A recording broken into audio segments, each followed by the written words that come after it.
5 seconds.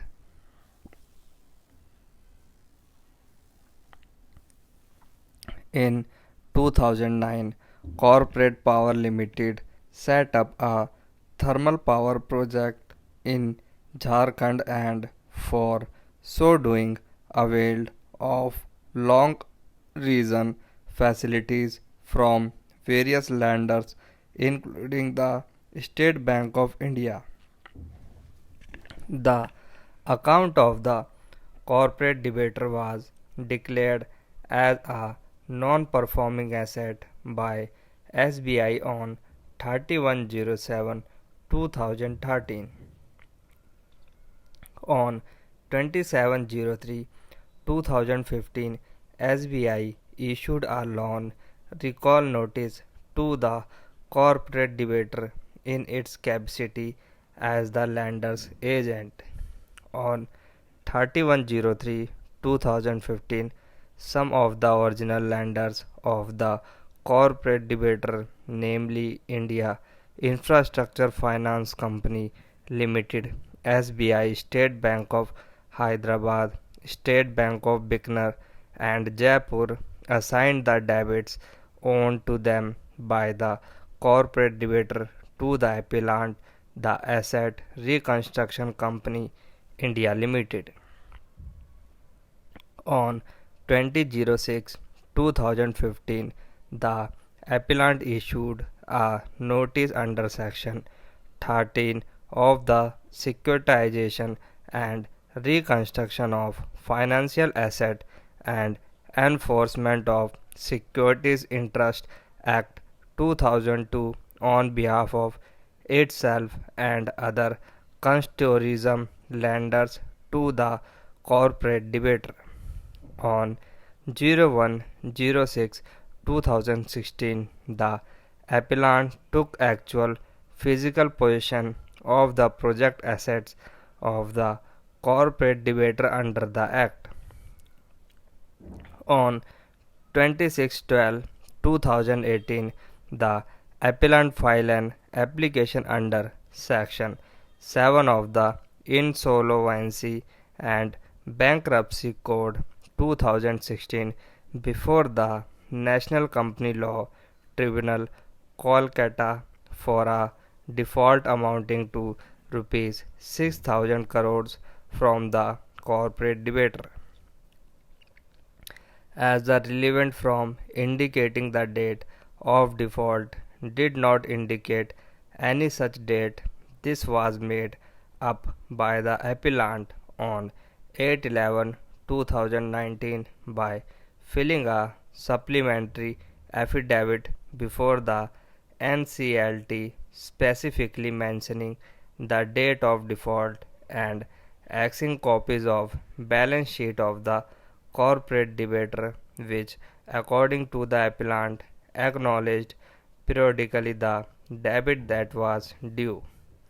On 19/02/2020, the Section 7 application was admitted by the NCLT, observing that the balance sheet of the corporate debater, wherein it acknowledged its liability, were signed before the expiry of 3 years from the date of default, and enters in such balance sheets being acknowledgements of the debit due for the purpose of Section 18 of the Limitation Act 1963.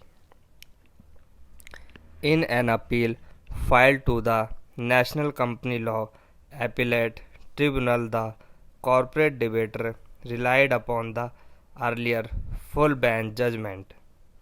After a preliminary hearing, a three-member bench passed an order on 25/09/2020 doubting the correctness of the majority judgment of the full bench and referred the matter to the acting chairman of the NCLAT to constitute a bench of coordinate strength to reconsider the judgment in v. Padam Kumar, a five-member bench of the NCLAT, while the impugned judgment refused to adjudication to refer the stating that the bench was itself incompetent. Sri Ramji Srinivasan learned senior advocate appearing on behalf of the appellant has assailed the impugned judgment, arguing that the majority judgment of the full bench of the NCLAT in V. Padam Kumar was clearly as per law, as it has not considered various binding judgments of this court, and that the said judgment was wholly incorrect in rejecting the reference out of hand at a preliminary stage. For this purpose, he referred to a number of judgments of this court in which it has been made clear that while Section 238A of the IBC Section 18 of the Limitation Act is applicable to a proceeding under Section 7 of the IBC. Also, according to the learned senior advocate, the judgment of the High Courts and the judgments of the court have expressly held that entires made in signed balance sheet of the corporate debator would amount to acknowledgement of liability and have therefore correctly been relied upon by the NCLAT of the facts of this case.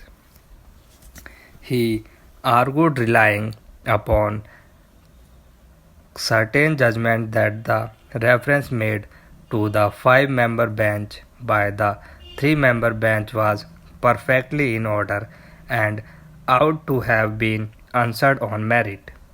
He also argued that the constitution of the five-member bench which passed the impugned judgment was not in order, as three out of the five members of the said bench were members who assented with the majority opinion in V. Padmakumar, the dissentient member or not being made part of the bench so formed. This, according to him, was contrary to the principles of natural justice. He also argued that the fact that a balance sheet has to be filed under compulsion of law does not mean that an acknowledgement of debit has also to be made under compulsion of law, and for this purpose he referred to two High Court judgments. Refuting the aforesaid submission, learned advocate appearing on behalf of the respondents argued that the explanation to Section 7 would preclude the application of Section 18 of the Limitation Act.